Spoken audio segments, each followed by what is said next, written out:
Brian. I am a psychologist that works largely with children, adolescents, and families. I've been doing trainings for PESI for several years now. And what I found out is that over time, my audiences really appreciated when I spoke in the most practical terms, gave them examples, and actually gave them suggested language to use with kids and parents. And they found that that was really helpful. So I'm here to talk about child anxiety and also to talk about a new book, The Essential Guide to Treating Child and Adolescent Anxiety. So this book has just been completed, and I think that you will find it really useful. It's basically a therapeutic supplement to your work, and it takes a whole family approach, but it integrates cognitive behavioral theory, client-centered, as well as humanistic systems. So it takes a few different approaches, but it puts them together in a way that makes it practical. You'll also find that there are handouts, worksheets that you can use with kids in session, with parents in session. Some of the worksheets can also be brought home. And there's even a chapter that's devoted to anxiety management in the classroom. And there are some teacher tips. So if you're a teacher, you may also find it helpful. So I think what we want to do now is start off with some questions. We did get some questions earlier, and I'm gonna address those for you. So, all right. So the first question is, what are some unofficial indicators that a child might be struggling with anxiety? Well, the first is definitely avoidance, uh, especially when children are avoiding things that they normally enjoy. They're avoiding going to a friend's house, or there's a favorite place to eat, and they don't want to go. So you will find that they're just becoming a little bit more reclusive. I like to say that anxiety and avoidance are kind of like friends, but it's not a good relationship because of avoidance strengthens anxiety.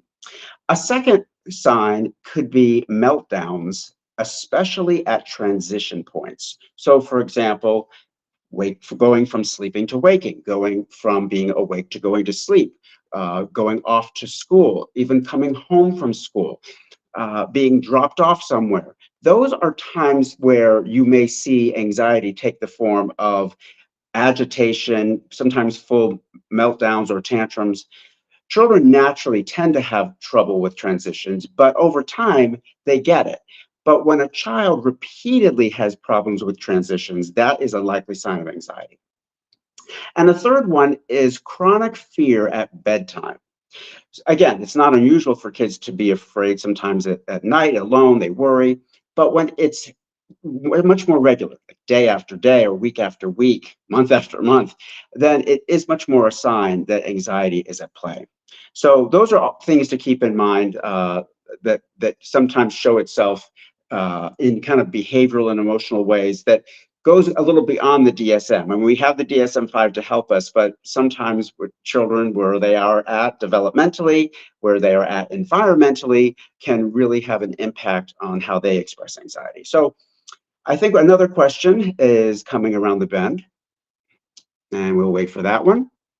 And this one is, how do you differentiate between anxiety and ADHD? Because they present very similarly. Yes, they really do.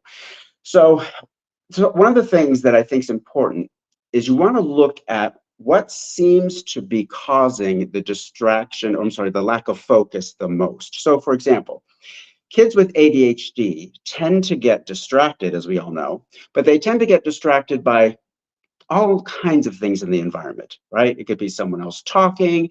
It could be a bird flying outside the window at school. It can be a lot of things. They may even get distracted by a piece of string that they found on the floor. So again, lots of things. But those distractions also sometimes are internal, meaning they can get distracted by just their own thoughts.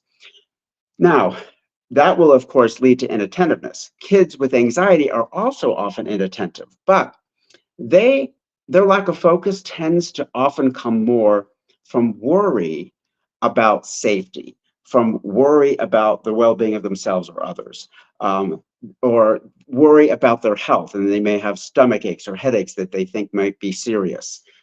They get worried about relationships and whether they'll be accepted by their peers. So you're going to see much more of those kinds of worries come out of kids that clearly have anxiety. In fact, some of them also even become preoccupied with global events, like climate change or war. You're not going to see that level and intensity of worry in ADHD kids. What you'll more likely see is worry that has to do with, when are we going to this place that I want to go to? When do I get the time to do what I want to do? ADHD kids will worry about what they want to do, and because they are afraid it won't happen fast enough, or they're afraid their parents will forget. So their worries are much more like that, and therefore it probably is safe to say that kids with anxiety, their concerns and worries really distress them. Uh, Kids with ADHD, their concerns make them kind of like irritable, if you will, and impatient. Uh, Sometimes the parents can be a sign, because parents of ADHD kids are, of course, usually understandably frustrated. But parents of kids with anxiety may be frustrated, but they also themselves become very worried and often distressed by their kids. So those are some signs. And of course, they can coexist. So know that that's often a factor. So I think we've got another question coming soon. And before I answer it, let me just also say that my new book, The Essential Guide to Treating Child and Adolescent Anxiety, is available. And if you click on the link, you can order your copy right there. So again, The Essential Guide to Treating Child and Adolescent Anxiety. It is a workbook that has over 75 integrative strategies to empower anxious kids and their parents. I think you'll find it very practical and useful for your work with kids. All right, so next question is, let me see if this one's a little tougher to read. What's one intervention that that I always use with kids and families? Yes. So for me, one of my favorite interventions I just call the 3 R's of anxiety management. So here they are. The first R is helping kids to recognize what anxiety is and what it isn't. Now, to adequately use the recognition, the first R, it is necessary that the child has already received a good amount of psychoeducation about anxiety. So it's necessary for them to have some explanation they can relate to. Sometimes that can be explaining that we all have some chemicals in our head, we're supposed to, but sometimes they get a little high. When they get high, they can make us worry, think negative things. They can make our stomach hurt or our head hurt. Sometimes it makes us feel like we can't breathe. And that's anxiety. It can feel scary, but it actually isn't dangerous. So explaining to kids that that's what anxiety is, it's going to help them recognize it. And each kid kind of expresses anxiety differently. So you have to kind of figure out what are their signs, right? What are their cognitive signs and or bodily signs? So recognize the anxiety, first R. Second R is helping kids relax. Now, I always like to say that most of us will get more relaxed with a few deep breaths, because some extra oxygen gets into our brain, kind of lowers some of those anxiety producing chemicals. But kids with anxiety certainly struggle with relaxation. So sometimes it can take a while to find what kinds of stimuli are most soothing for them. So for some kids, it's something soft to touch. It's essential oils to smell. It's stretching. It's being able to listen to some chill music. So help kids identify what soothes their system best. So that's the second R, is to relax. And finally, the third R is redirection. Redirection often takes the form of either a plan. So if a kid is super worried about a test, a redirection could be, have a plan, let's develop a reasonable plan for the test. But sometimes the worry doesn't lend itself to a plan, or the worry has already been addressed with a plan, but the anxiety remains. In that case, then you help the kid use redirection as a distraction, which means get their mind and or body busy on something else. So can you get them involved in physical play or creative play? Can you get them involved in helping out parents with some chores or an errand? Can you help them play a game and get into a game? If it's a time when they're not supposed to be getting out and about because maybe it's close to bedtime, the redirections can be mental too, to help them redirect to something like, hey, we have a birthday party to go to, and we should think about what your friend might like for a gift. So again, the 3 R's are to help kids recognize anxiety, help them relax in a mode that is most likely suited for them, and finally help them redirect to a plan or a pleasant or interesting distraction.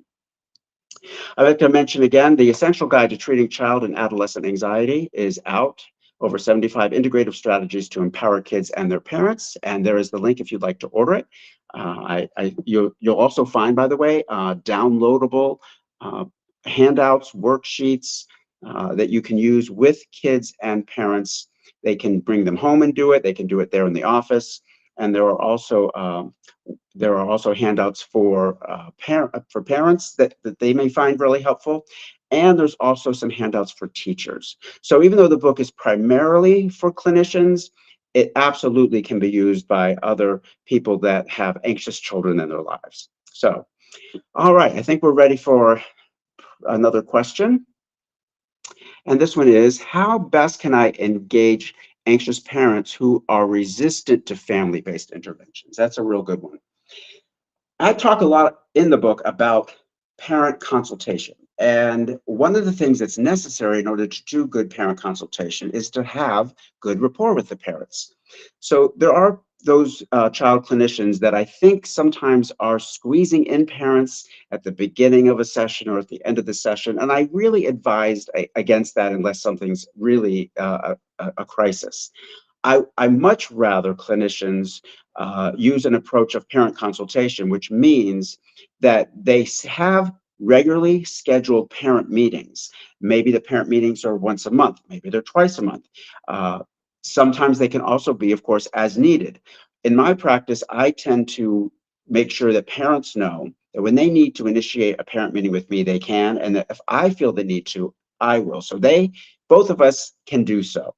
I also make sure that, again, I have developed enough rapport with the parents because if you don't, they're not going to feel as comfortable initiating an appointment with you. I tend to not split sessions very much at all. I think that when I'm with the parents, I'm with the parents. When I'm with the kid, I'm with the kid. Now, that doesn't mean I never do a family session, but that's something that we plan in advance. So I think that if you have parents that are interfering in your mind with the sessions because you feel like they're pulling away, they're pulling you from the individual or the child, that's a sign that you need to devote more of your clinical time to the parents. And again, I think doing so in sessions, virtually, phone, or in the office can be really helpful. All right.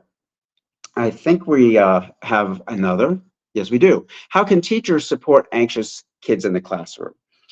So in the book, I've got a whole chapter on on anxiety management in the classroom for teachers. And one of the handouts talks about creating a calm and responsive classroom. So there are a lot of strategies for doing that. It can be everything from slowing down transitions from one subject to another. So in between a subject, kids can get up and stretch rather than, okay, now it's time to do this. So slowing down transitions helps. Having an area of the classroom that you might call a calm corner that has some things that kids can kind of use to become de-escalated. Another thing is it's great if the environment can be stimulating enough to be interesting, but not overstimulating, meaning some kids get more anxious with very bright lights or with too much going on in one area of the room. And so teachers sometimes have to think about, how can I kind of dial down the stimulation level in the room? And that may take some time, but there are ways to do it. And finally, I think it's also important for teachers to avoid calling out kids too much in front of everybody. It's much better to pull them aside if there's something that they are doing that's disruptive. Also, if you're going to give praise or corrective feedback to kids, the ones that are anxiety prone won't like either in very many cases. So again, doing those kinds of compliments and corrective feedback one-on-one so that they don't feel like the other kids in the classroom are their audience. All right. Um, let's see. So is there any more? If we have any more questions, feel free. We do. What are your top strategies for parents during consultation? Well, one of the things I'd like to keep in mind when I'm working with parents is I'd like our consultation to be collaborative. So collaborative consultation means that I want to get information from them so that I can do better work with the kids that I'm working with and in my family. I'm sorry, so in their family. So what I want to make sure that I do I get enough information from parents so that I have the right kind of information to help that kid in session? Sorry, I was a little distracted. I'm on my phone instead of a laptop, and there's messages that are coming through. So the other thing that I do is I make sure that I am prepared for parents that may be more emotionally fragile or may be defensive. One of the things you can do with parents that are in either of those categories is speak one step removed. And that really means instead of saying, like, I think Maria may be having a problem with blah, blah, blah, or saying to a parent, I really think that you should consider taking this approach instead of that approach. Speaking that directly about the child or to the parent doesn't work well if this parent is emotionally fragile or defensive. So instead, a step removed is simply saying, some parents that have kids that have some of the same behaviors and worries as Maria find this helpful. In working with other parents, I've often suggested this, and many of them find that it works fairly well. And if it doesn't, then we'll brainstorm something else. Or often kids, like Maria, tend to be anxious about A, B, and C, and can be soothed sometimes by doing D, E, and F. So again, that step removed can help parents feel a little less directly pointed out. We may be coming to the end. If there are any remaining questions, and if not, then what I'd like to just do is go ahead and mention one more time that my new book, The Essential Guide to Treating Child and Adolescent Anxiety, is out. It is a workbook intended for therapeutic use as a supplement to your work, but parents and teachers may also find it helpful. Over 75 integrative strategies to empower anxious kids and their families. I think it's real practical, very user-friendly, and there's the link for ordering it. So I want to thank you for joining me today. And I hope that you find the book helpful if you indeed decide to order it. And perhaps I'll see some of you at a upcoming training, for one of my 1 or 2 day child anxiety training. So take care and have a